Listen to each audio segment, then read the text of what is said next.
We zijn beland bij de tweede ronde. En bij de tweede ronde worden de A-vragen gesteld nu aan de gemeente Roep van de Bruidegom. En de B-vragen die gaan naar Huis van Aanbidding. We gaan gelijk van start. Even weer grabbelen. Bij de gemeente Roep van de Bruidegom, vraag 30. David vluchtte naar een grot dicht bij de plaats Adullam. Wie kwamen er allemaal naar hem toe? Het gaat om 2 groepen. Nogmaals de vraag. David vluchtte naar een grot dicht bij de plaats Adullam. Wie kwamen er allemaal naar hem toe? En wij hebben 2 groepen nodig. 2 groepen van mensen die naar hem toe kwamen. Jonathan. En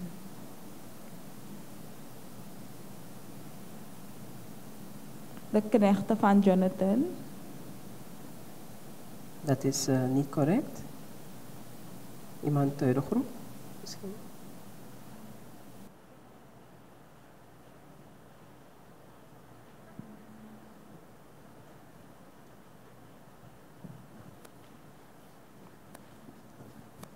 Mensen met problemen en mensen thuislozen. Ja, we hadden 2 groepen gevraagd. En de andere groep?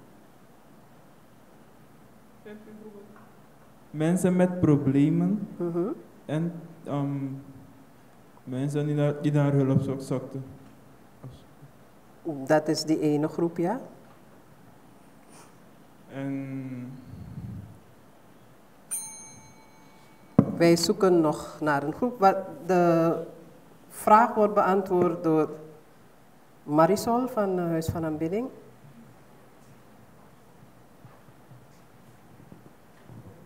De familie van David en 400 mensen die onschuldig waren, schuldig waren en ze waren ongelukkig. Dat is het juiste antwoord. De familie van David en de mensen met problemen. Dan gaan wij naar Faro. David vluchtte naar een grot dicht bij de plaats Adullam. Hoe groot was die groep die bij hem kwam? David vluchtte naar een grot dicht bij de plaats Adullam. Hoe groot was die groep die bij hem kwam? 400. 400? Ja. Mensen, hè? 400 mensen. Dat is correct, ja. Ja, ik wilde even plagen. Hoe groot was die groep? Het ging om 400. Goed zo, dat was het juiste antwoord.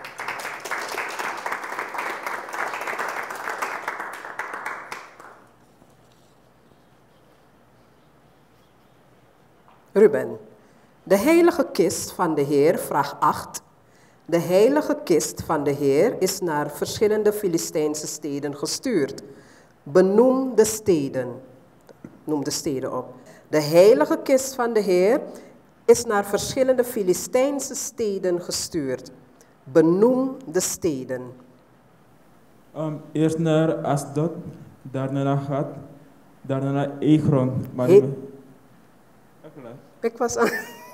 Ik was ook enthousiast om te zeggen helemaal goed. Goed zo. Dat zijn de steden, ja. Asdod, Gat en Ekron. Nou, ze gaan als een trein in de tweede ronde. De volgende vraag, Marisol. Met welke straffen werden de bewoners van de Filistijnse steden gestraft toen de heilige kist van de Heer bij hen was? Met welke straffen werden de bewoners van de Filistijnse steden gestraft toen de heilige kist van de Heer bij hen was? Sommigen van hen stierven en de rest kreeg pijnlijke bulten.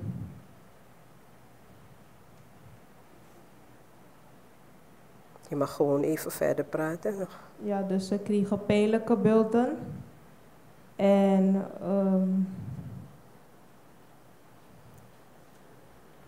ze stierven. Dat is pijnlijk, ja.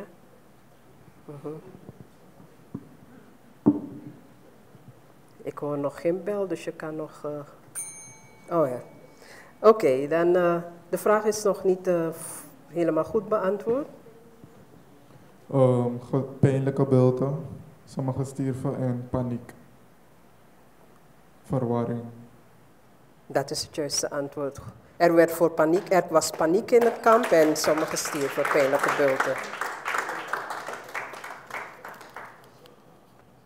De volgende vraag. Chiffon, vraag 38. Uit welke stad kwam de schoonzoon van Saul, die trouwde met zijn oudste dochter? Uit welke stad kwam de schoonzoon van Saul, die trouwde met zijn oudste dochter?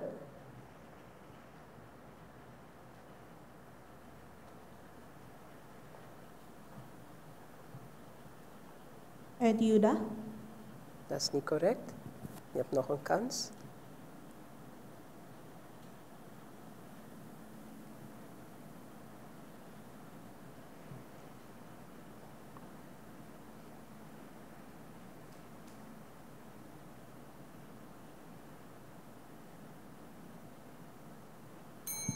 Iemand uit de groep?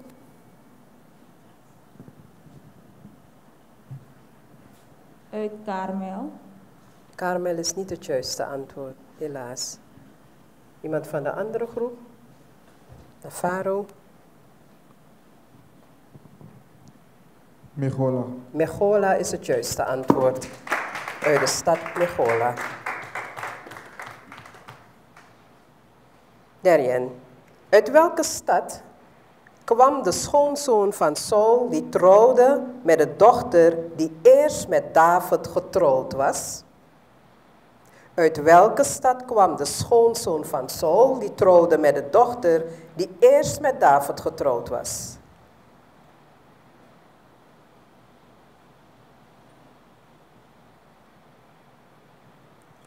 Ook Michola? Nog een keer even. Dus Michola? Je stelt mij de vraag? Nee, dus ik zeg Michola. Nee, dat is niet het juiste antwoord.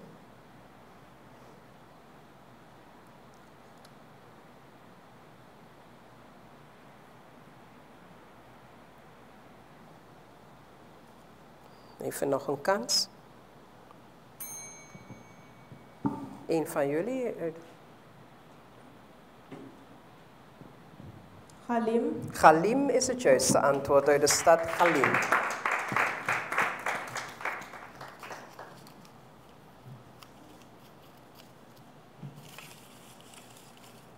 Dan ga ik weer grabbelen voor de gemeente Roep van de Bruidegom. Vraag 36. Janaika, hoe heette de vrouw van Nabal? Hoe heette de vrouw van Nabal? Abigail. Abigail is het juiste antwoord. Goed zo. En Nafaro, waar woonde Nabal? Waar woonde Nabal? Maon. Maon is het goede antwoord. Heel goed.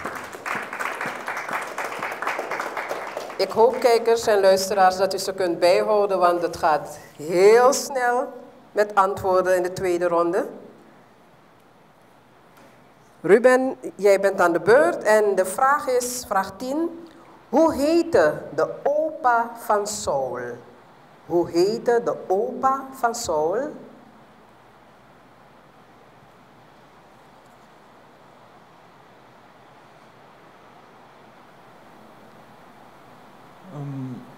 Abia. Dat is correct. Dat is correct. Opa van Saul, Abiel. Marisol, tot welke stam behoorde de familie van Saul? Tot welke stam behoorde de familie van Saul? Tot de stam Benjamin. Tot de stam Benjamin is het juiste antwoord. Heel goed. We zijn bijna, als het zo doorgaat, heel snel bij de laatste vraag. Vraag 1. Samuels overgrootvader heette Elihu. Hoe heette de opa van Elihu? Samuels overgrootvader heette Elihu. Hoe heette de opa van Elihu? Suf. Suf is het correcte antwoord. Heel mooi, Suf. Ik hoop niet dat een van jullie je nakomelingen Suf gaat noemen, want het is... Oké, Darien. Wat was de relatie tussen Jeroham en Penina? Wat was de relatie tussen Jeroham en Penina? Jeroham was de schoonvader van Penina. Oké, en Penina was de? Schoondochter van Jeroham. Helemaal correct. Ik heb hem niet geholpen, dat heeft hij zelf gedaan. Heel goed.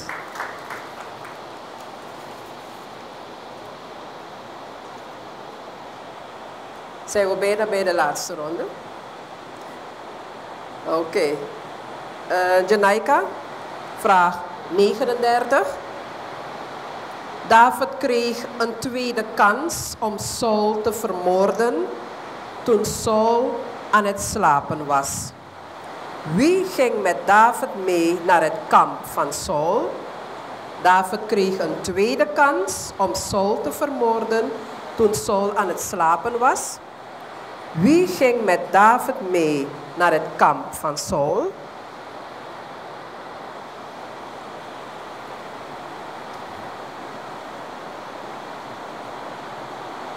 Even de microfoon aan. Abimelech. En Dat is niet correct. Nog een kans. Abinadab. Dat is niet goed. Is er iemand uit de groep die kan beantwoorden? Iemand? Iemand van de andere gemeente? Uit de andere gemeente? Marisol? Abisai. Abisai is het juiste antwoord. Het was Abi, maar dit is Abisai. Abisai is het juiste antwoord. Navarro, David kreeg een tweede kans om Saul te vermoorden toen Saul aan het slapen was. Wat deed David toen hij in het kamp bij Saul was? David kreeg een tweede kans om Saul te vermoorden toen Saul aan het slapen was. Wat deed David toen hij in het kamp? Wat deed David toen hij in het kamp bij Saul was? Hij nam het veldfles van Saul en zijn speer. En zijn speer, correct, ja.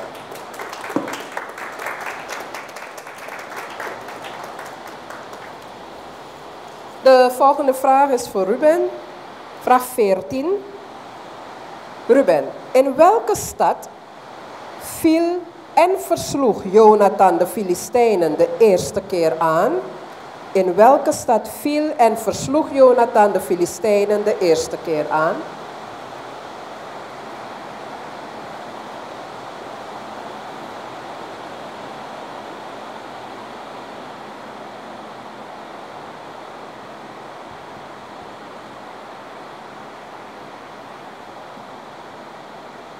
Denk aan de tijd.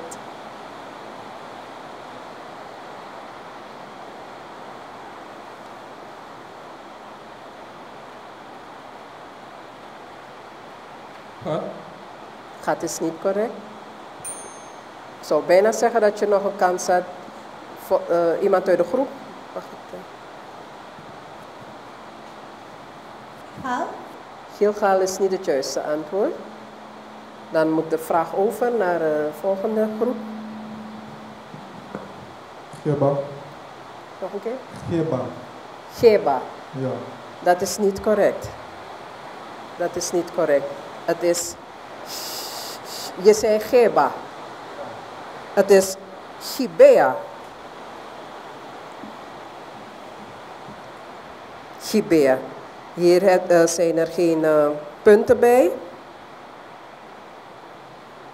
Marisol, omdat de Filistijnen verslagen waren door Jonathan, kregen alle soldaten van Israël de opdracht om met Saul mee te gaan naar een stad. Naar welke stad gingen ze?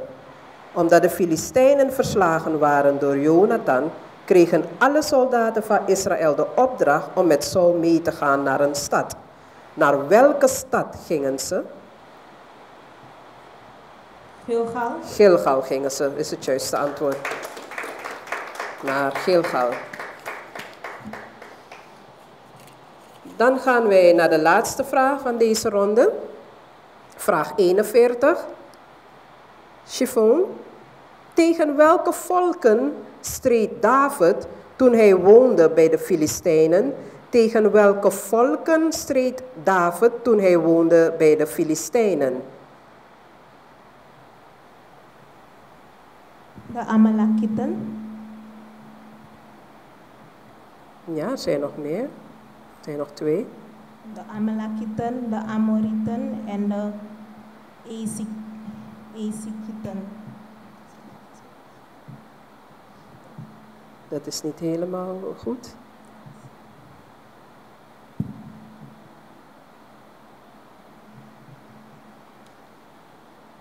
Iemand uit de groep die haar kan helpen?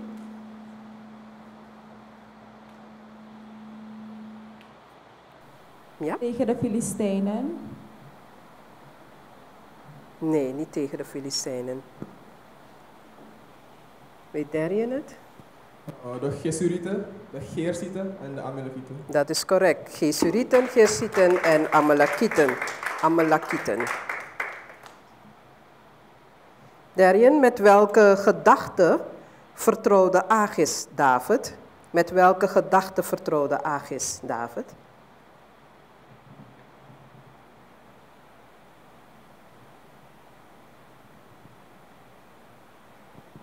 Met de gedachte dat David zijn nooit zou verraden. Dat is niet correct.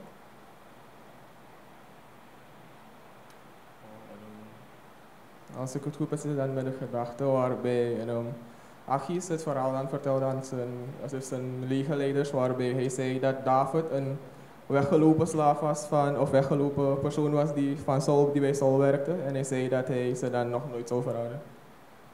Dat is niet correct. Is er iemand uit de groep? Marisol? Hij had de gedachte dat Saul wel trouw aan hem moest zijn, want nu zouden de Israëlieten al boos zijn op hem. Kijk heel even naar de jury. Dat is correct. Dat is helemaal waar. We zijn zo aan het eind gekomen van de tweede ronde. Wij hebben, zeg ik het goed? Ja? Dan hebben we weer een pauze van 10 minuten en dan zijn we weer zo bij de derde ronde beland.